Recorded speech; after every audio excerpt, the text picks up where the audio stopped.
Scoot over a little bit. You look away from me now. I gotta have you here. I'm here. Shoot. Here. What's good, y'all? Welcome back to another week of TezTalks. Okay, this is a little unconventional, but I want to start doing like interviews and having people just kind of talk about their story, talk about their own journey and how they can help you along the way. But this talk really gonna be about that. But I guess it is. I mean, for as far as the relationship goes, because many of you guys know, okay, we about to get married, okay, about to tie the knot, and it's very exciting. It's very exciting. Yeah. How you feel about that? I'm over ecstatic. Like, I'm so excited, and I feel like it's getting real. I think we have like 47 days left until we say I do, so that's just really, really exciting. And we're just in the process of kind of wrapping everything up and getting everything in order. Mm-hmm. But it just feels amazing, to know that I'm about to marry my best friend. So literally, what's the most exciting thing about it? Like, what makes it so exciting for you? Like the wedding process. Yeah, just the marriage and wedding. So the wedding planning process itself, it's been fun, but it has been a little stressful, so I'm excited for that to be over, and I'm excited just to finally actually get to the day itself. Right. And then as far as actually marrying Tez, I'm just excited that I know I get to spend the rest of my life with my best friend and my lover, my confidant, someone that I talk to every day. I just can't imagine, living life without him. Yeah, literally. So I always get really emotional when I think about spending the rest of my life with him. I get emotional about him in general. Right. So I just know on that day I'm gonna be a wreck, but it's gonna be a happy wreck though, in a good way. Yeah, it's definitely gonna be a happy wreck in my opinion. I mean, it's gonna be amazing.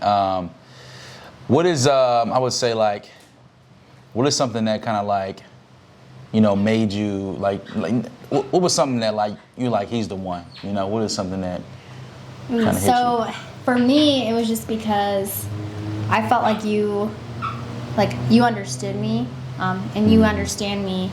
And even when we were just going through the process of getting to know each other before, we actually became fiancés. When we were maybe in 2020, during that talking stage that we were going through, or dating or whatever you call it. That whole process was just good itself. You never made it seem like it was hard to love me, and you still don't. You just make it seem so it's effortlessly for you. Yeah. And I never experienced that in my life, because everyone else that I've been with, it's been hard. And I'm not saying that relationships are easy, but the person that you're with shouldn't make it seem like it's hard to love you. And I just knew you were the one, because you literally just love me so easily, and you understand me so well. So yeah, I feel like understanding is so important in a relationship. Yeah. If you don't have understanding for your own partner's sake and for you all's sake, and I feel like it's gonna be a dead mission. It's gonna be a journey that's kind of a learning experience more than it is a long-term thing. So I do think understanding and patience for your partner is very important. Let's see, how important do you think it is for the man to be a provider? How important do you think that is? I feel like that is something that is important, but I don't think that should kind of dictate the relationship.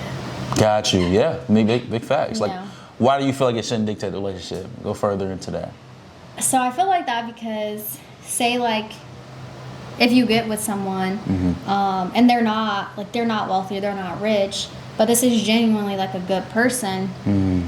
I feel like if you truly want to be with them, then you're gonna make it work. And I also feel like that shouldn't be money shouldn't be the deciding factor on if you choose to stay with the person, or because it's me. I could have say if you didn't have any money and then I didn't I loved you, or I know I was interested in you, but I let money block my blessing. You know what I'm saying? Even though that's a temporary thing, because someone can always become wealthy. Right. You know? Yeah. And I just feel like when you are with someone and you are invested in that person, then you'll do whatever it takes to make it work. You're going to have the person's back.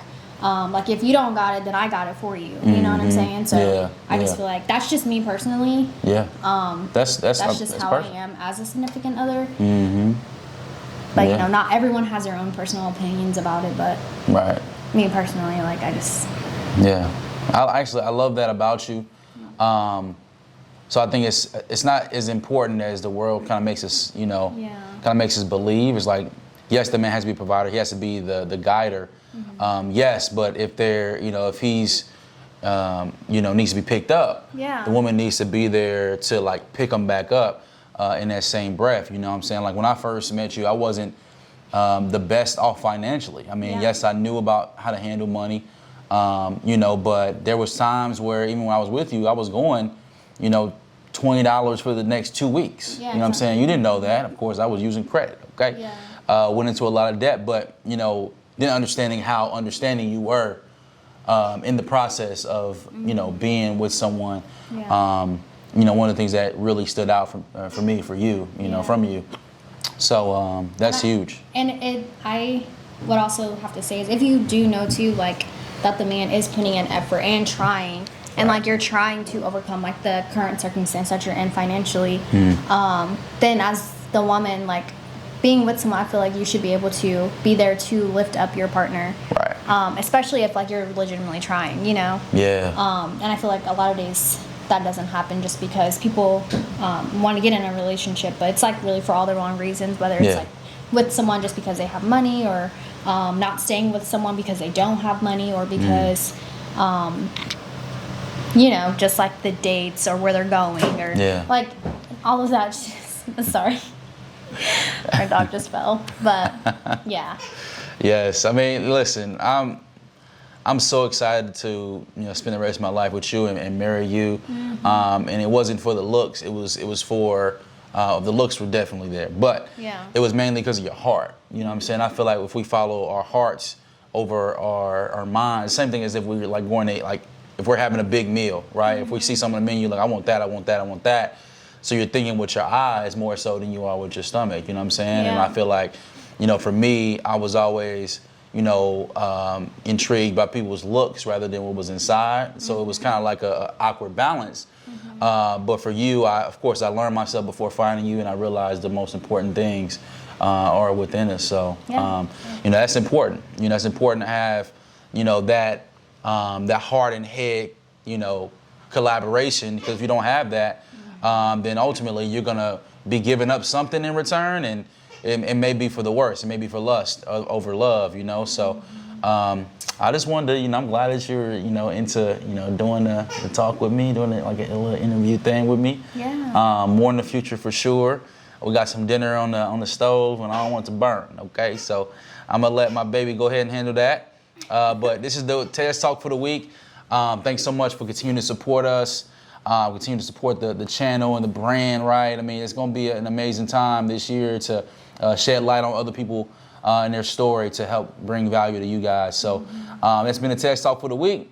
Much love. Have a phenomenal week. Continue to be great. Let's get it. Bye.